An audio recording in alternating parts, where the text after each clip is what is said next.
Assalamualaikum warahmatullahi wabarakatuh. Perkenalkan, nama saya Ivana Masa Aprilian. Saya dari D3 Perpajakan, NIM dari A0D020053 akan menjelaskan tentang fungsi dan tujuan pemungutan.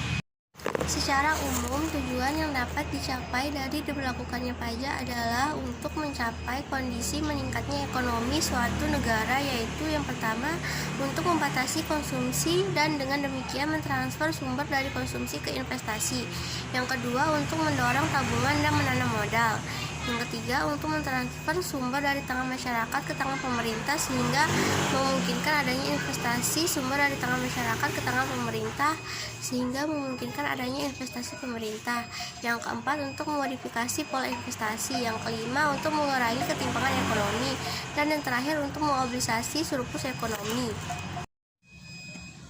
Pajak memiliki peranan yang signifikan dalam kehidupan bernegara, khususnya pembangunan. Pajak merupakan sumber pendapatan. Pajak memiliki peranan yang signifikan dalam kehidupan bernegara, khususnya pembangunan. Pajak merupakan sumber pendapatan negara dalam membiayai seluruh pengeluaran yang dibutuhkan, termasuk pengeluaran untuk pembangunan.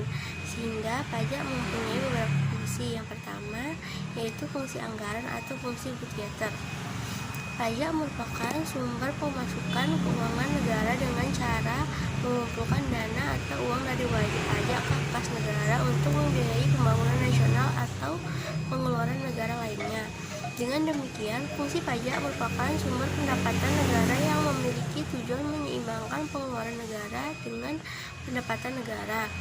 Yang kedua, fungsi mengatur atau fungsi regulasi. Pajak merupakan alat untuk melaksanakan atau mengatur kebijakan negara dalam lapangan sosial dan ekonomi. Fungsi mengatur tersebut antara lain, yang pertama, pajak dapat digunakan untuk menghambat laju inflasi. Pajak dapat digunakan sebagai alat untuk mendorong kegiatan ekspor seperti pajak ekspor barang. Pajak dapat memberikan proteksi atau perlindungan terhadap barang produksi dari dalam negeri, contohnya pajak pertambahan atau PPN. Pajak dapat mengatur dan menarik investasi modal yang membantu perekonomian agar semakin produktif. Yang ketiga, fungsi pemerataan pajak atau distribusi. Pajak dapat digunakan untuk menyelesaikan dan menyimbangkan antara pembagian pendapatan dengan kebahagiaan dan kesejahteraan masyarakatnya. Yang terakhir, fungsi stabilisasi. Pajak dapat digunakan untuk menstabilkan kondisi dan keadaan perekonomian seperti untuk mengatasi inflasi. Pemerintah menetapkan pajak yang tinggi sehingga jumlah uang yang beredar dapat dikurangi. Sedangkan untuk mengatasi kelesuan ekonomi atau deflasi, pemerintah menurunkan pajak sehingga jumlah uang yang beredar dapat ditambah dan deflasi dapat diatasi. Keempat, fungsi pajak di atas merupakan fungsi dari pajak yang umum yang dijumpai di berbagai negara. Di Indonesia, pemerintah lebih meningkatkan pada dua fungsi pajak sebagai pengatur budgeter. Lembaga pemerintah yang mengelola pajak negara di Indonesia adalah Direktorat Jenderal Pajak.